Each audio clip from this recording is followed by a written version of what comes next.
도널드 트럼프 미국 대통령은 다음 달 2일부터 모든 국가에 상호 관세를 부과하겠다고 예고한 바 있는데요. 국무장관이 조금 더 구체적인 계획을 밝혔습니다. 보도국 연결해서 자세한 소식 들어보겠습니다. 한미 기자. 네, 마코 루비오 미국 국무장관은 기준선을 재설정하고 이후 국가들과 잠재적인 양자 협정을 체결할 수 있다고 말했습니다. 루비오 장관은 어제 CBS 방송 인터뷰에서 이같이 언급하고 그래야 우리의 무역이 공정해질 수 있다고 덧붙였습니다.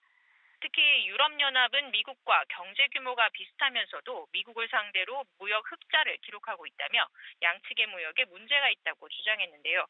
무역 상대국들이 상호관세를 좋아하지 않는 건 현 상태가 좋기 때문이고 미국은 그렇지 않다며 새로운 상태를 설정할 것이라고 말했습니다.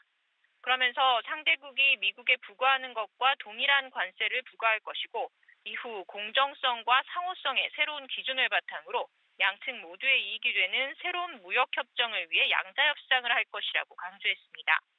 루비오 장관의 이 발언대로라면 미국과 이미 자유무역협정 FTA를 맺고 있는 한국도 예외가 될 수 없을 것으로 보입니다.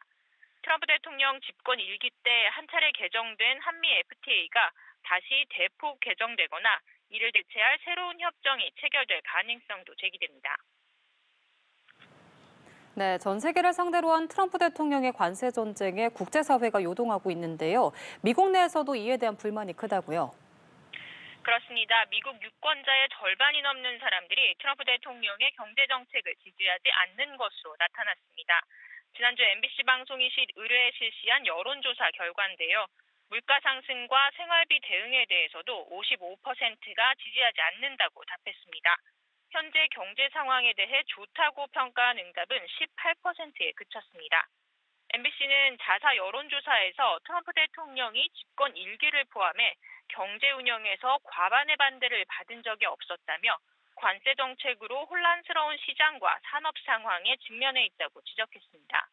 우크라이나 전쟁 문제나 외교 정책에서도 지지한다는 응답은 각각 42%, 45%로 과반에 못 미쳤습니다.